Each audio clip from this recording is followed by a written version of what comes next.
The main reason why the African people, especially the youth, can now resort to violence because they are not allowed a word, not a word in politics. If I say anything against the government, I'll be behind the bars the next day.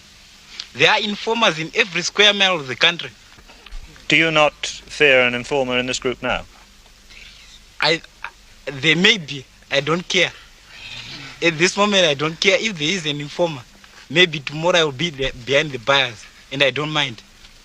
I am prepared to make such sacrifices, and even greater sacrifices for the freedom of the country. These boys talked to me in May at St. Ignatius College just outside Salisbury. 4 of them are now behind bars. Last month, the school was raided twice. The police came with guns, dogs and tear gas. 23 arrests were made. The police were stoned, a Land Rover was turned over. Today, 18 days after their arrest, no charges have been made against the 4 boys still in custody. Children of our age to realize the hardships the African is facing.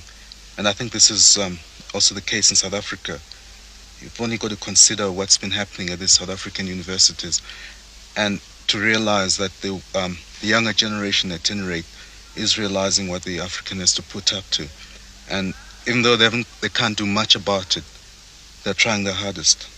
Well, I'm speaking from experience because I've had the opportunity to learn with white boys, and admittedly they tended to come from the upper class, but I think they were fairly representative of the young white children in the country. It's only the parents, and this gap between parents and children is widening, but the young white kids are making are trying their hardest anyway to try and lessen the gap. Do you see hope in this situation? Yes, I think it's a hopeful sign.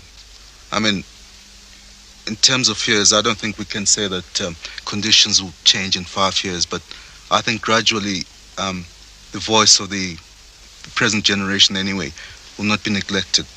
Is there ever going to be black majority rule in this country? Certainly there will be, if we Africans strive long enough. But the trouble is we can't. We're ever suppressed. Each time we try to speak against the government, you might find that you're in trouble within a matter of seconds, which is rather too bad.